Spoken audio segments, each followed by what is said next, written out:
So the thing that drives a character's development, it's unique for every character. Some characters started out with a piece of concept art. Some things were more mechanic driven. Some things start as just like an idea. It's like, hey, what would a cybernetic monk be like? And that's the great thing about having 21 heroes in the lineup with all these different backgrounds, looks, gameplays. There's something there. There's a hero for everyone. You know, we locked in pretty early on wanting to be very inclusive with the game. Since it's based on Earth, we want it to feel like it's a wide, exotic cast of characters from all over the world. Obviously gender's there, race is there, nationality's there. There's good guys and bad guys and questionable people in between. So to us, it's not about capturing everybody, but giving everybody hope that they belong. The best character in Overwatch is the one that you, the player, have an immediate emotional response to. I've been loving Mei, and it's for her personality, her emotes where she gets all giddy and she kind of jumps around a little bit. And she has some like hilarious voice lines where she's like saying, I'm sorry, I'm sorry, I'm sorry, sorry. I really like the design of Zarya's weapon, the way like she can absorb energy and kind of dish it back out. But not only that, like I love her visual design as well. Just having that strong woman with a big cannon, I think is a really cool archetype. I think the most important character in Overwatch is Winston. When we first put up that announcement trailer, and then this gorilla falls through the ceiling, right? It starts talking and, you know, enjoying the exhibit, you know, or whatever it was. It's just, okay, they're running with giant intelligent gorillas. All bets are off, you know, and indeed they are. If these heroes can inspire people, or if we can have a hero that connects with everybody, I think that's what is really important. We had a bunch of school kids come in, and one of the things that was the most heartwarming was watching, there was a row and it was all girls. The 6 of them all picked Diva at the same time. They're not picking heroes based on knowledge of the game, or they've read on the internet that this guy's better than that guy. They're having a pure emotional response to a hero. And they just said, like, look at how cool she is. I get to drive a giant robot and it's pink. And I'm like, that's what makes the best hero in Overwatch. Winston, go! Had it. It's working! It's genius! Let's get the payload. Winston rules! Kill streak! Woo! Look at this beautiful team composition. This is the greatest game I've ever played in the world. What is that penalty?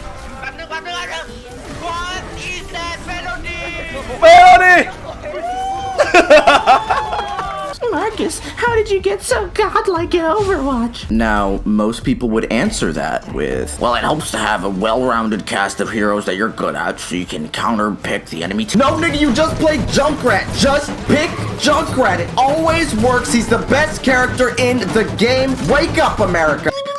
Marcus, what about the play of the game? I want to get the play of the game. I like Bastion because when I play him, I get the play of the game. Okay, I hear you. I get it. But let me just show you something.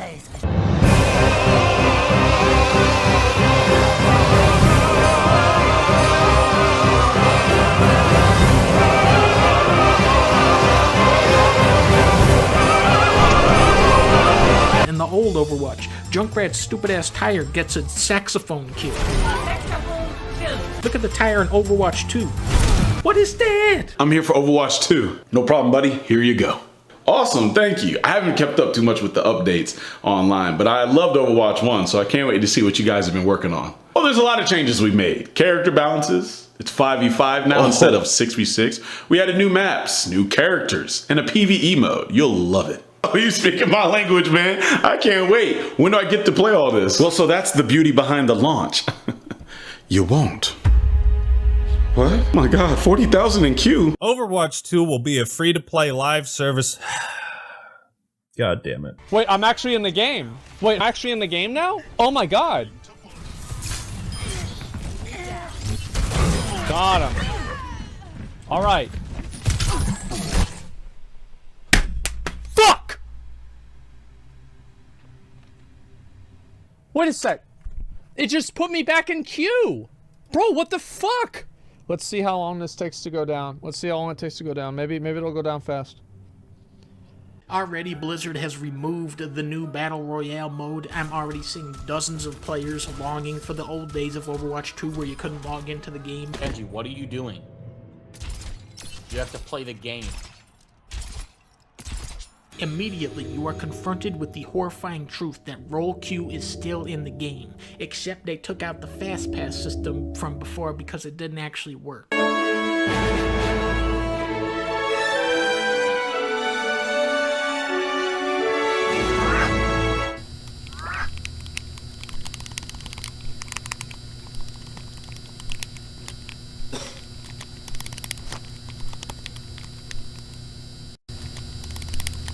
Role queue takes so much fun out of the game. Part of the appeal of Overwatch is that you could change characters at any point, and now you can't. Now you have to be a specific class of character and stick to that. Like, imagine if they did this to League of Legends. Goddamn, people would be pissed. Luckily, they've been focusing on the important things, like changing McCree's name to Cole Cassidy. I'm still calling him McCree. Jesse McCree, the real person, not the digital cowboy, was spotted in a screenshot of a chat log called BlizzCon Cosby Crew. Sir, more allegations of sexual harassment in the workplace have surfaced. Oh, no problem. How's that trailer for Overwatch 2 coming? Doesn't this new video game make you forget about all the stolen breast milk at our company? Now, one of the great things about the original Overwatch is that in 2016 and its early years, they were able to get people really excited about the lore and universe of its game, with breathtaking cinematics and accompanying materials that really pulled you into caring about these characters. The animation quality and the uniqueness of the characters presented were just something else. So when a story mode is promised for Overwatch 2, everyone was excited because it finally felt like we were getting a much needed expansion to the Overwatch universe that we've been wanting. But hey, let's not get distracted by our delusional past hopes and focus on why we're here now. The PvE that was promised for Overwatch 2, the sole reason for Overwatch 2 existing, wasn't happening. The PvE just got scrapped a few days ago. With everything we've learned about what it takes to operate this game at the level that you deserve, it's clear that we can't deliver on that original vision for PvE that was shown in 2019. What that means is that we won't be delivering that dedicated hero mode with talent trees, that long-term power progression. Those things just aren't in our plans anymore. I want to say that I don't blame the developers. I don't even blame Aaron Keller and his Jimmy Neutron haircut. If there's anyone who has even more of a right to be outraged at Blizzard than us fans, it's the developers who had years' worth of hard work poured down the drain because it couldn't sell enough battle passes. This whole blunder was 1001% the fault of upper management in corporate suits trying to meddle with Overwatch. In what might be the most unsurprising thing in the entire world, the very first thing he said was that the cancellation was, quote, a 1000% upper management executive issue. In the words of this employee, the decision to scrap the PvE was very much a decision motivated by Blizzard's profit margins. Even the content not attached to the PvE we were promised never made it into the game. We have yet to receive news on what happened to the weapon inspect animations, placeable flags, hand emotes, the missing maps shown in the trailers, the dynamic weather system, and so much more. It really sucks that the developers have to be themselves the marketing mouthpiece for the game as well. So they sort of have to tell the lies that Bobby Kotick would want them to tell. Keep in mind, this is the same guy that would reportedly write verbatim the responses that his figureheads would say in response to the lawsuits. So you really have to be careful absorbing any of the PR speak from anyone at Blizzard as if it's them speaking themselves. No, they're speaking for Bobby. And think about this from Jeff Kaplan's point of view. He gets to be the scapegoat that goes on stage to overpromise this massive game that they're trying to make, that Aaron Keller cleared up on how audacious the vision of this was. That not only did Jeff want that, each hero having 30 to 50 talents in a PvE endlessly replayable Diablo game. Behind the scenes, they wanted another higher, bigger game, a MMO game over that after they made Overwatch 2. That's what Overwatch 3 was going to be. So at some point in the company, based on the leaks that we know from Sir Swag, they're looking at the numbers of all of this and how Jeff wants to scale this up, and I'm assuming a suit said no. In fact, I'll give you less resources. Good luck doing whatever you want. It always felt odd to me because Jeff Kaplan was vice president of Blizzard Entertainment, but I think as the coverage of the lawsuit and everything has gone on, we all know that there's really just one king at Activision Blizzard. It's Bobby. Every other position of leadership just seems to be a token. And hey, I mean, vice president was already probably a token position, but it felt strange that he couldn't have more pull to get what he wanted. But adding everything up now in hindsight, I think Jeff was looking down the barrel of the change of strategy that was being pushed onto him from top down, seeing everything that he wanted to build be reduced to rubble, and Jeff has to sit there and think, does he want to have to come out again and give this massive apology that he shouldn't have to make? I don't think Jeff would have wanted to lie to us and say that PvE is coming and then months later down the line explain that it's in this diminished capacity after he had just years ago on stage promised the world. I was lured by the personality and goodwill from the people who are working on the front lines, but fooled into believing that they speak genuinely. They often do, but they also speak PR speak for Bobby Kotick like everyone else does at that company, and you can't expect anything more from that. I am beyond irate about how we as the entire community have been treated by Bobby Kotick. It's been his fault the entire way through, and the leaks just keep compounding. If you remember leaks from a while ago from an associate producer that went to Riot Games saying that Bobby Kotick would come down after telling the dev team to work on one big direction and switch gears entirely, ruining progress. To be perfectly honest, it's been really difficult for many of us and a lot of folks on the team who've poured their heart and soul into that stuff. I also feel bad for the teams that essentially are having their work erased because of corporate greed and this continuous desire to always monetize the shit out of everything and focus on only that and not so much the quality of a video game or how expansive and innovative it can be. This Overwatch hero had the best reveal in video game history. It all starts in 2016. After Ana's release, the next DLC hero was very anticipated, and fans were excited to see who was next. But Sombra was teased from the game's release, appearing on newspapers and a screen on Dorado. From hidden numbers in Ana's cinematic and more hidden codes in other videos, led down a rabbit hole that finally mentioned Bastion. Players then found out if you stood in front of that Dorado screen with Bastion, he would beep in Morse code to a website with a phone number, and when called, read numbers in Spanish.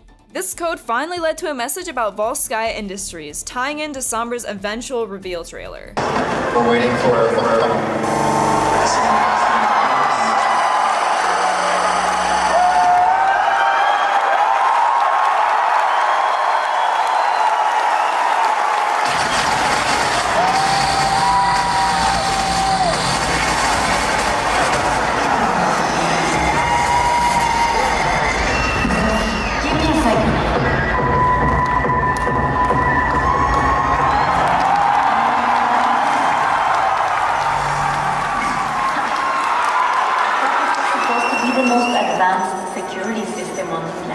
But initially, when Overwatch was first created, there was actually a no magic rule put in place by the original lore creator Michael Chu.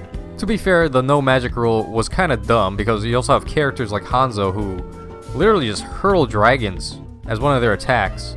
But it used to be somewhat explainable. Well, let's take Hanzo for example. The dragon he fires in his cinematic is actually touchable by Genji. This was explained to be Hardlight. It's the same way Symmetra is able to create turrets. And I know this is basically just technology and science so advanced it's indistinguishable from magic. But hey, it was explainable. But Michael Chu has since departed from Blizzard, and that no magic rule seems to be becoming more and more obsolete. First season, new hero, Kiriko. What does she have? She has a supernatural fox spirit. It's not a hologram, not nanobots. It's the opposite of technology, it's a ghost. And now, what do we have here? Second new hero. Robot looks like he stepped out of Blackwing Lair with a giant-ass caster staff. He's ready to cast Meteor too. And it's making me predict that the third season is probably going to be just a Frost Mage polymorphing everybody. AB announced this King's Diversity tool, which drew a lot of criticism, and for good reason. They, quickly rewrote this article, but thankfully the Wayback Machine exists. But I feel it's important to note that the people who designed this system disavowed this article and the way AB was trying to use it. So let's take a look at the original article and then compare it to the new one. So what is this diversity tool? Well, it's a way for Activision Blizzard to assign number values to a character based on their physical disabilities, gender, race, ethnicity, skin color, sexual orientation, you name it, and assign a number value to that, grading its diversity. With this innovative new system, the character design process now has a tangible way of avoiding tokenism, stereotypes, and exclusion. I love how they bring up tokenism while admitting how much value they place on characters simply for their diversity rating, as I'll call it. Like, isn't that what tokenism is? Especially alarming is how you removed all reference of it being used in active game development. Like, come on, we know you're using this in Overwatch 2. I don't know, man, big companies like this tend to show you who they really are with their actions and not their meaningless words. One of the key design philosophies behind Overwatch 2 is that poor people aren't actually people. In order to log in, you now need to provide a phone number, and that shit better not be prepaid. You will also need to provide the address to the house that you own to play this game. If you are living at your parents' house, and sorry, you can't play. If you are living in an apartment, and that doesn't count. You need to have proof of ownership, and that mortgage better be paid up. But more than that, we shifted our values for how we want to develop the game. You sure did shift your values by starting to charge people, what, $20 for skins? Charging them like 4 times what the skin was previously worth in the original game? What was that stat about, like, it would take you 712 years to get the amount of credits necessary to unlock all the cosmetics in the game without paying for them? It was some ridiculous stat like that. Yes, your values did shifted. You became more greedy and you became a shittier company. People generally agreed that the intended audience of this game was Blizzard's wallet. The monetization in this game is deplorable. See, this is a legendary skin in Overwatch 1, and in Overwatch 1, legendary skins actually started out pretty decent, but much more simple compared to the legendary skins that released later on. It was very apparent that the design skills increased over time during the course of Overwatch 1, but this is a legendary in Overwatch 2. This is a legendary. Unlike the ones in the original Overwatch, the ones that were earnable for free just by playing, this one looks like crap, and you have to take out your wallet to get it. With this next season's Battle Pass, you will have had to spend $50 to get each one. The Battle Pass in this game is actually not just a cosmetic thing. 3 of the Battle Passes in Overwatch 2 so far have had a hero attached to it. What this means is that people who buy the Premium Battle Pass instantly unlock this new hero to play in their games. People on the free Battle Pass do not. None of Overwatch's core issues have been addressed here. 5v5 ends up making the game even more steamroll heavy than the original. The game still expects an unrealistic amount of teamwork from a community of players that needed role queue to pick their characters for them, and the objectives are still anti-fun garbage. Why are we here? Overwatch 2 isn't the worst game I've played this year, but it's definitely the most disappointing. Overwatch 1 was a beacon of hope in the game industry when there was a lot of also-ran type shooter games out. Overwatch 2 was supposed to be the walk, as Aaron Keller describes it. Instead, as we know, that vision will never be realized at this pace, at the level of commitment that Bobby Kotick is willing to give this dev team. I'll end this rant today by reminding you Jeff Kaplan's final response before leaving the company, written almost as if it was on a napkin in lowercase. Jeff's final personal note, he says, "I'm leaving Blizzard Entertainment after 19 amazing years. It was truly the honor of a lifetime to have the opportunity to create worlds and heroes for such a passionate audience. I want to express my deep appreciation to everyone at Blizzard who supported our games, our game teams, and our players. But I want to say a special thanks to the wonderful game developers that shared in the journey of creation with me. Never accept the world as it appears to be. Always dare to see it for what it could be. I hope you do the same. GG, Jeffrey Kaplan."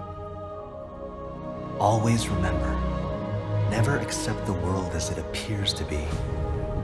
Dare to see it for what it could be.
I must answer.